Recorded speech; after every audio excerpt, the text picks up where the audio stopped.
Hello everyone, welcome to മൈന മല്ലു series channel. പവിത്രം സീരിയലിൻ്റെ ഏറ്റവും പുതിയ എപ്പിസോഡുമായിട്ടാണ് നിങ്ങളുടെ മുന്നിലേക്ക് ഞാൻ എത്തിയിരിക്കുന്നത്. അപ്പോൾ ഈ ചാനൽ ഒന്ന് സബ്സ്ക്രൈബ് ചെയ്ത് എല്ലാവരും സപ്പോർട്ട് ചെയ്യണം കേട്ടോ. അപ്പോൾ സീരിയലിലേക്ക് കടക്കാം. തുടങ്ങുമ്പോൾ തന്നെ നമ്മുടെ നന്ദിനി ഏട്ടത്തി ഫോണിൽ സംസാരിച്ചുകൊണ്ട് വരികയാണ് കേട്ടോ. ഫോണിൽ പറയുകയാണ്, ആ അമ്മേ, ഞാൻ എത്തിക്കോളാം, എല്ലാവരെയും കൂട്ടി ഞാൻ വന്നോളാം. അതിന് അമ്മ ഈ വയ്യാത്ത നേരത്തെ അച്ഛനെയും കൂട്ടി ഇവിടെ വന്ന് എല്ലാവരോടും പറയേണ്ട കാര്യമൊന്നുമില്ല. ഞാനിപ്പം ഇവിടെ ഉള്ളവരോടെല്ലാം കാര്യം പറഞ്ഞേക്കാം. പിന്നെ അമ്മ സൗകര്യമുള്ളപ്പോൾ ഇവിടുത്തെ അമ്മയെ വിളിച്ചൊന്ന് കാര്യം പറഞ്ഞേക്കണം. അച്ഛൻ്റെ അടുത്ത് വിനയേട്ടൻ്റെ അച്ഛനോടും ഒന്ന് പറയാൻ പറഞ്ഞേക്കണം. നമ്മളിനി നമ്മളുടെ മര്യാദ കാണിച്ചില്ല എന്നൊന്നും വേണ്ടല്ലോ. ഇതെല്ലാം കേട്ട് വിനയൻ ബാക്കിൽ വന്ന് നിൽപ്പുണ്ടായിരുന്നു കേട്ടോ. ആ ലാസ്റ്റ് ഡയലോഗ് കേട്ട് അയ്യോ എന്നൊരു ഡയലോഗും കാച്ചി. അപ്പോഴേക്കും നന്ദിനി ഫോൺ കട്ട് ചെയ്തു. എന്നിട്ട് വിനയനെ കണ്ടിട്ട് പറഞ്ഞു, കളമെഴുത്ത് പാട്ടിന് വിളിച്ചതാ. അപ്പോൾ വിനയൻ പറഞ്ഞു, നിൻ്റെ അച്ഛൻ രാവിലെ തന്നെ എന്നെ വിളിച്ച് പറഞ്ഞിരുന്നു. അപ്പം നന്ദിനി ചോദിച്ചു, ഇനി വന്ന് വിളിച്ചില്ല എന്ന് പറഞ്ഞ് നിങ്ങളുടെ അച്ഛൻ സുധാകരൻ മാഷ് വരാതിരിക്കുമോ? അപ്പം വിനയൻ പറഞ്ഞു, അച്ഛനൊക്കെ വരും, നീ വാ എന്ന് പറഞ്ഞ് അകത്തോട്ട് പോകണുണ്ട് രണ്ടാളും. അപ്പം അകത്ത് അമ്മ മാഷിന് ചായ കൊടുത്തുകൊണ്ടിരിക്കുകയായിരുന്നു. അപ്പോഴേക്കും നന്ദിനിയും വിനയനും അവിടെ എത്തി. എന്നിട്ട് പറഞ്ഞു, അമ്മേ, വീട്ടിൽ നിന്ന് അമ്മ വിളിച്ചിട്ടുണ്ടായിരുന്നു. അപ്പം കമലാമ്മ ചോദിച്ചു, എല്ലാവർക്കും സുഖം തന്നെയല്ലേ? അപ്പം നന്ദിനി പറഞ്ഞു, അതെ, അമ്മ കുറച്ച് കഴിയുമ്പോൾ അമ്മയെ വിളിക്കും. അപ്പോൾ കമല ചോദിച്ചു, എന്നെയോ? അപ്പം നന്ദിനി പറഞ്ഞു, എനിക്ക് വേറെ ഏതാ അമ്മ ഇവിടെ? അച്ഛനെയും വിളിക്കാമെന്ന് പറഞ്ഞിട്ടുണ്ട്. അപ്പം മാഷ് ചോദിച്ചു, എന്താ കാര്യം? അപ്പം നന്ദിനി പറഞ്ഞു, അത് വീട്ടിനടുത്ത് ചേർന്നൊരു അമ്പലത്തിൽ കളമെഴുത്ത് പാട്ട് നടക്കുന്നുണ്ട്. ഇത്തവണ അച്ഛനും അമ്മയും അമ്മാവനും കൂടെയാണ് അത് നടത്തുന്നത്. ഇവിടെ നിന്ന് എല്ലാവരും കൂടെ ചെല്ലണമെന്ന് പറഞ്ഞ് വിളിച്ചതാ. അപ്പം മാഷ് പറഞ്ഞു, അത് നല്ല കാര്യം തന്നെ. അപ്പം നന്ദിനി പറഞ്ഞു, അച്ഛൻ ഉറപ്പായും വരണം. അപ്പം വിനായകൻ പറഞ്ഞു, അവരെ ആരെയും ഇവിടെ നടന്ന ചടങ്ങിനെ വിളിച്ചില്ലെങ്കിലും അവർ അവരുടെ മര്യാദ കാണിച്ചു എന്നൊരു കുത്തിവർത്തമാനം പോലെയാണ് കേട്ടോ പറഞ്ഞത്. ഇനി ചെല്ലാതിരുന്നാൽ അതൊരു മര്യാദക്കേടാകും. അപ്പം മാഷ് പറഞ്ഞു, സുധാകരൻ മാഷ് മനസ്സറിഞ്ഞ് ഒരു ചടങ്ങും ഈ വീട്ടിൽ നടത്തിയിട്ടില്ല. നടത്തിയപ്പോഴൊക്കെ വിളിക്കേണ്ടവരെ എല്ലാം വിളിച്ചിട്ടുമുണ്ട്. പിന്നെ നന്ദിനിയുടെയോ ശ്രീജയുടെ വീട്ടിൽ നിന്ന് ഇങ്ങോട്ടൊരു മര്യാദ കാണിച്ചാൽ അത് തിരിച്ചു കാണിക്കാൻ എന്നെ ആരും പഠിപ്പിക്കുകയും വേണ്ട. അച്ഛൻ വിളിക്കട്ടെ, നമുക്ക് ആലോചിക്കാം. അപ്പം നന്ദിനിയുടെ മുഖത്തൊരു ചിരിയൊക്കെ വന്നു. അപ്പോഴേക്കും നമ്മളുടെ വിശ്വേട്ടൻ അവിടെ എത്തി കേട്ടോ. ജോലിയൊക്കെ കഴിഞ്ഞ് ഒരു കവറും ഒക്കെ ആയിട്ടാണ് വരുന്നത്. എന്നിട്ട് ശ്രീജയ് എന്ന് വിളിച്ചു. അപ്പോൾ ശ്രീജ അത് കണ്ട് ഞെട്ടി, വിശ്വേട്ടൻ ഇന്ന് നേരത്തെ ആണല്ലോ, കാപ്പി എടുക്കട്ടെ? അപ്പം വിശ്വം പറഞ്ഞു, ഇപ്പോൾ വേണ്ട. എന്നിട്ട് അച്ഛൻ്റെ അടുത്തേക്ക് അച്ഛാ എന്ന് പറഞ്ഞ് പോയിട്ട് ആ കവർ തുറന്ന് ഒരു ബോക്സ് തുറക്കുകയാണ് കേട്ടോ. അതിനകത്ത് ലഡു ആയിരുന്നു. എന്നിട്ട് അച്ഛൻ്റെ നേരെ നീട്ടി. അപ്പോൾ അച്ഛൻ ചോദിച്ചു, ഇതെന്താ? ലഡു ഒക്കെ ആയിട്ട്. അപ്പം നന്ദിനി മനസ്സിൽ പറയുകയാണ് കേട്ടോ, നേരത്തെ വന്ന സ്ഥിതിക്ക് ജോലി ഉപേക്ഷിച്ചതിൻ്റെ സന്തോഷമായിരിക്കുമോ ഭഗവാനെ? അപ്പോൾ അമ്മ ചോദിച്ചു, ശമ്പളം കിട്ടിയതിൻ്റെ സന്തോഷമാണോ വിശ്വ? അപ്പം നന്ദിനി ഉടനെ തന്നെ ഇടയിൽ കയറി പറയുകയാണ്, ശമ്പളം കിട്ടാൻ വിശ്വട്ടന് ആഴ്ച ജോലിയാണോ അമ്മേ? ശമ്പളം മാസം തോറുമല്ലേ കിട്ടുന്നത്? ജോലിക്ക് കയറിയിട്ട് ഒരാഴ്ചയല്ലേ ആയുള്ളൂ. അപ്പം അമ്മ പറഞ്ഞു, അത് ശരിയാണല്ലോ. അപ്പം വിശ്വം ചിരിച്ചുകൊണ്ട് പറഞ്ഞു, ആദ്യം ഇത് എടുക്ക്, ഞാൻ പറയാം. അപ്പം അച്ഛൻ അതിൽ നിന്ന് കുറച്ച് മാത്രം പിച്ചെടുത്തു കേട്ടോ. എന്നിട്ട് പറഞ്ഞു, മതി. പിന്നെ എല്ലാവർക്കും കൊടുത്തു. അമ്മയ്ക്കും ശ്രീജയ്ക്കും നന്ദിനിക്കും വിനയനും എല്ലാവർക്കും കൊടുത്തു. അപ്പോഴേക്കും നമ്മളുടെ വിക്രവും അങ്ങോട്ടേക്ക് എത്തി. അങ്ങനെ വിശ്വം വിക്രത്തിനും കൊണ്ട് ലഡു കൊടുത്തു. അപ്പം വിക്രവും ചോദിച്ചു, എന്താ വിശേഷം? അപ്പം വിശ്വം എന്ന് പറഞ്ഞ് അങ്ങോട്ടേക്ക് വീണ്ടും വന്ന് കാര്യം പറയുകയാണ്. എന്നിട്ട് കാര്യം പറയുന്നതിന് മുന്നേ ആയിട്ട് തന്നെ ബാഗിൽ നിന്നും ഒരു കവർ എടുത്ത്, ഒരു എൻവലപ്പ് എടുത്തിട്ട് അച്ഛനെ നേരെ നീട്ടി. അപ്പം അച്ഛൻ ചോദിച്ചു, എന്താ ഇത്? അപ്പം വിശ്വം പറഞ്ഞു, അത് അച്ഛാ, കുറച്ച് കാശാണ്. ഈ പണം ഇൻസെൻറ്റീവായിട്ട് കിട്ടിയതാണ്. അപ്പം അമ്മ ചോദിച്ചു, ഇൻസെൻറ്റീവോ? അപ്പം വിശ്വം പറഞ്ഞു, അതെ അമ്മേ. അത് കേട്ട് മാഷ് ചോദിക്കുകയാണ്, ജോലിക്ക് പോയി തുടങ്ങുന്നതിന് മുമ്പേ ഇൻസെൻറ്റീവോ? വിശ്വസിക്കാൻ പറ്റുന്നില്ലല്ലോ വിശ്വം. അപ്പം വിശ്വം പറഞ്ഞു, എനിക്കും അത്ഭുതമായിരുന്നു അച്ഛാ. അപ്പോൾ ഉടനെ തന്നെ നന്ദിനി അവിടെ ഇടപെട്ടു കേട്ടോ. വിനയേട്ടൻ പറഞ്ഞ ജോലി കിട്ടിയത് എന്തായാലും നല്ലൊരു കമ്പനിയിലാണല്ലോ, ചെന്നപ്പോഴേക്കും കാശൊക്കെ കിട്ടി തുടങ്ങിയല്ലോ. അപ്പം അമ്മ പറഞ്ഞു, നന്ദിനി, നീ ഇങ്ങനെ ഇടയ്ക്കിടയ്ക്ക് വിനായകൻ വാങ്ങിക്കൊടുത്ത ജോലിയാണെന്ന് ഓർമ്മിപ്പിക്കണ്ട, അതിവിടെ എല്ലാവർക്കും അറിയാം. അപ്പം വിനായകൻ പറഞ്ഞു, അയ്യോ അമ്മേ, അവളതൊരു അവകാശവാദം പോലെ പറഞ്ഞതൊന്നുമല്ല. പിന്നെ ആണെങ്കിൽ തന്നെ അതിലൊരു സത്യമുണ്ടല്ലോ. അപ്പം വിശ്വം പറഞ്ഞു, അതിന് എനിക്ക് നിന്നോട് ഒരുപാട് നന്ദിയുണ്ട് വിനായക. എന്നിട്ട് ആ എൻവലപ്പ് വീണ്ടും അച്ഛൻ്റെ നേരെ നീട്ടി കേട്ടോ. അപ്പം അച്ഛൻ പറഞ്ഞു, തൽക്കാലം നീ ഇത് നിൻ്റെ കയ്യിൽ തന്നെ വെക്ക്, അപ്പം വിശ്വം പറഞ്ഞു, വേണ്ട അച്ഛാ, തൽക്കാലം എൻ്റെ ചിലവിന് അച്ഛൻ തന്ന കാശ് തന്നെ എൻ്റെ കയ്യിലുണ്ട്, അത് മതി. അപ്പം മാഷ് പറഞ്ഞു, എന്നാൽ അത് അമ്മയെ ഏൽപ്പിച്ചേക്ക്. എങ്ങനെയെങ്കിലുമൊക്കെ കാശുണ്ടാക്കാനേ ഞാൻ ശ്രമിച്ചിട്ടുള്ളൂ. കിട്ടിയ കാശ് വെച്ച് ഈ കുടുംബം ഞാണിന്മേൽ കളി പോലെ കൊണ്ടു നടന്നത് ഇവളാ. അത് ഇവളെ ഏൽപ്പിച്ചാൽ മതി. അപ്പം വിശ്വം അത് അമ്മയുടെ നേരെ നീട്ടി, ഇന്ന് അമ്മേ. അപ്പം അമ്മ പറഞ്ഞു, എന്നെയല്ല, ഇത് നീ ശ്രീജയെ ഏൽപ്പിക്കണം. ഇതിനി അവളാ നോക്കി നടത്തേണ്ടത്. അപ്പം അത് വിനായകനും നന്ദിനിക്കൊന്നും പിടിച്ചില്ല കേട്ടോ.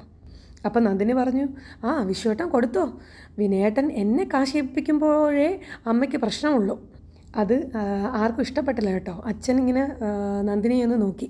അപ്പം നന്ദിനി പറഞ്ഞു, അയ്യോ അച്ഛാ, ഞാനത് പരാതിയായിട്ടൊന്നും പറഞ്ഞതല്ല, അമ്മ പറയാറുള്ളത് ഓർമ്മിപ്പിച്ചു എന്ന് മാത്രം. വിനയൻ നിന്നെ പണമേൽപ്പിക്കുന്നത് ഇതുപോലെ എല്ലാവരുടെയും മുന്നിൽ വെച്ചായിരുന്നെങ്കിൽ കമല നിന്നെ ഒന്നും പറയില്ലായിരുന്നു. അങ്ങനെ നമ്മുടെ മാഷ് പറഞ്ഞു. അപ്പോഴേക്കും വേദ അവിടേക്ക് എത്തി. മാഷ് വീണ്ടും പറഞ്ഞു, ഒളിച്ചും പാത്തും പണം ഏൽപ്പിക്കുന്നത് ശരിയല്ലെന്നേ കമല പറഞ്ഞിട്ടുള്ളൂ. അക്കാര്യത്തിൽ ഞാൻ ഇവളുടെ കൂടെയാണ്. അപ്പോൾ വിനയൻ പറഞ്ഞു, ഒളിച്ചും പാത്തും കൊടുക്കുന്നതൊന്നുമല്ല, വീട്ടിൽ കൊടുക്കുന്നതിനോടൊപ്പം സ്വന്തമായിട്ടൊരു സമ്പാദ്യം ഉണ്ടാക്കുന്നത് തെറ്റൊന്നുമല്ലല്ലോ. അപ്പോൾ മാഷ് പറഞ്ഞു, ഇല്ല, പക്ഷേ അത് വെറും സ്വാർത്ഥതയായി മാത്രം മാറിപ്പോകരുത് എന്ന് മാത്രം. അപ്പോൾ വിനായകൻ പറഞ്ഞു, ഇത്രയും കാലം എന്തെങ്കിലും ചെയ്ത് ഈ വീട്ടിൽ കാശ് തരുന്നത് ഞാൻ മാത്രമല്ലേ അച്ഛാ? വിശ്വേട്ടൻ ഇപ്പം ജോലിക്ക് പോയത് തന്നെ ഭാഗ്യമെന്ന് കരുതിയാൽ മതി. പിന്നെ വിക്രത്തിൻ്റെ കാര്യമാണെങ്കിൽ അച്ഛൻ അറിയാമല്ലോ, ഇന്നേ വരെ അവൻ ഈ വീട്ടിന് കോട്ടമല്ലാതെ നേട്ടമുണ്ടാക്കിയിട്ടുണ്ടോ? അപ്പം മാഷ് പറഞ്ഞു, ചിറകുമുറ്റി ഇര തേടാനും കുടുംബം നോക്കാൻ കഴിയുന്ന മക്കളുമായി ഞാൻ ആകെ 2 പേരെയേ കരുതിയിട്ടുള്ളൂ. ജന്മം കൊടുത്തുപോയി എന്ന ശിക്ഷയ്ക്ക് പരിഹാരമായി മരണം വരെ അന്നം കൊടുക്കാൻ തീരുമാനിച്ചത് എൻ്റെ ഔദാര്യം. അത് കൈപ്പറ്റാൻ മടി തോന്നാത്തതും നേരായ വഴിയെ 4 കാശ് സമ്പാദിക്കണമെന്ന് വിചാരിക്കാത്തതും തന്തയുടെ കുറ്റമല്ല. തെങ്ങിടിച്ചാൽ പന വീഴും പാകത്തിൽ വളർന്നാൽ പോരാ.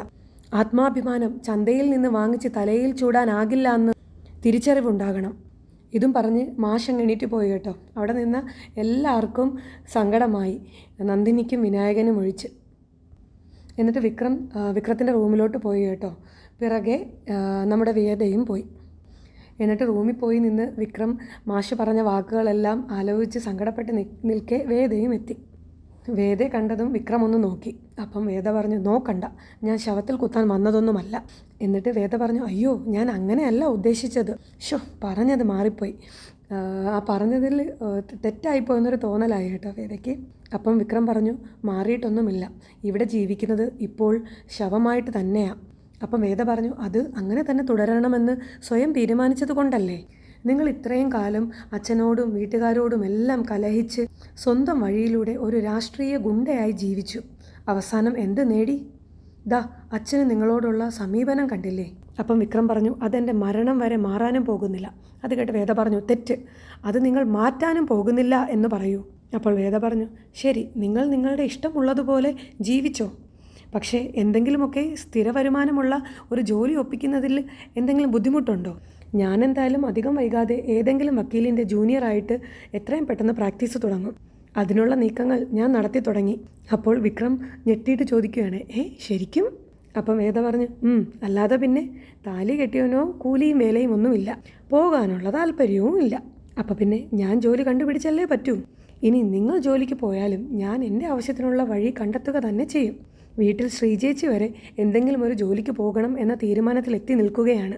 ആ സമയത്ത് നിങ്ങൾ ഇതുപോലെ നടന്നു കഴിഞ്ഞാൽ ഇതിലും മോശമാവുകയേ ഉള്ളൂ.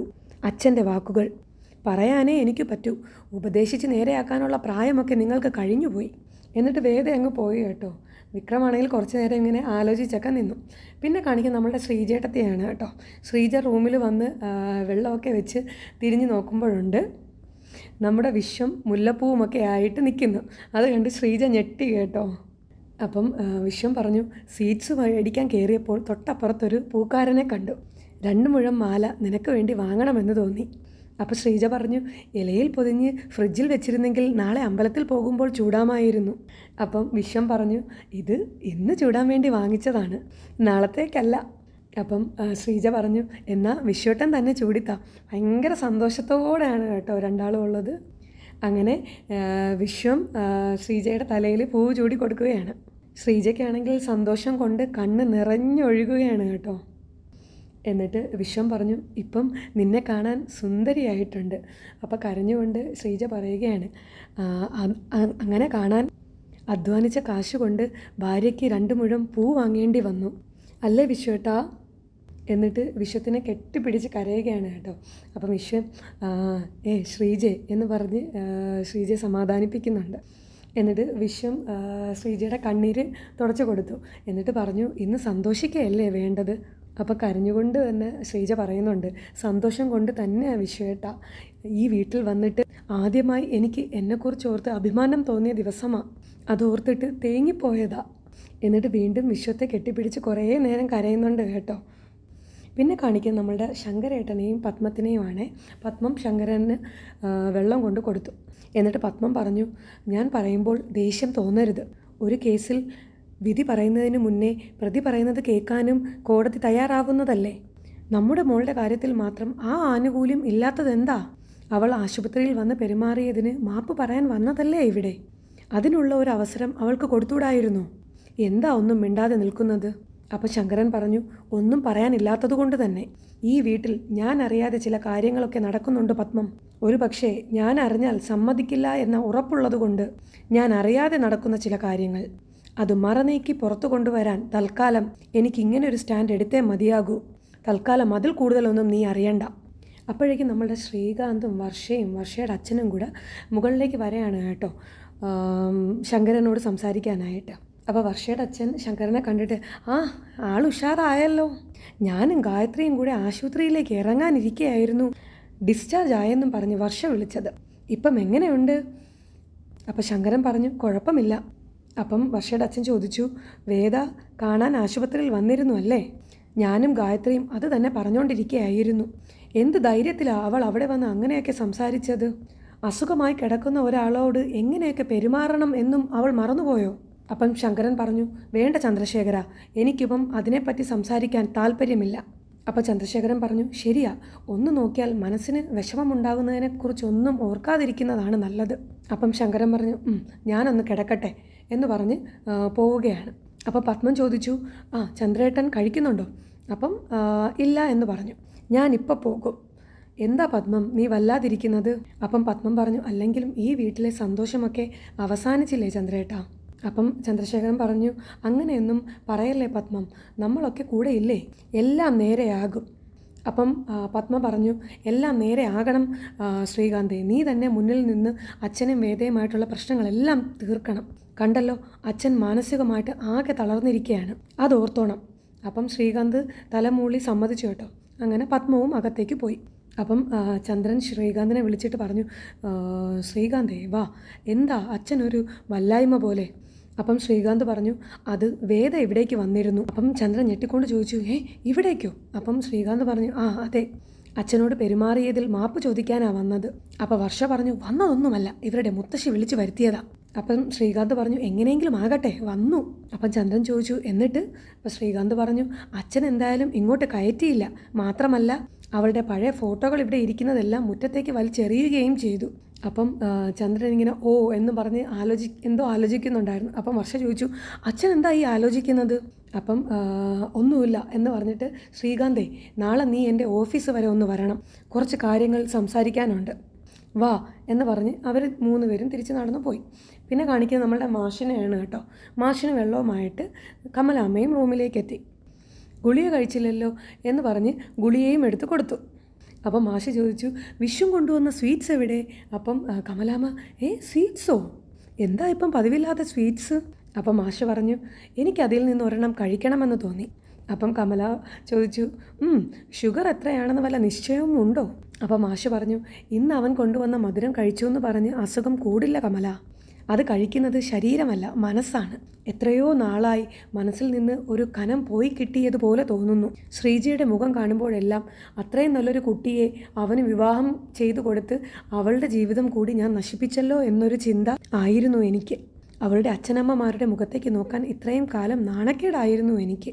ഇനി അതെല്ലാം മാറുമായിരിക്കും അല്ലേ കമല? അപ്പം കമല സന്തോഷത്തോടെ ചോദിച്ചു, എന്താ മാഷിന് വിശ്വാസം വരുന്നില്ലേ? അപ്പം മാഷ് പറഞ്ഞു, സാധാരണ അവൻ ജോലിക്ക് പോകുമ്പോഴൊന്നും എനിക്ക് വിശ്വാസം തോന്നില്ലായിരുന്നു.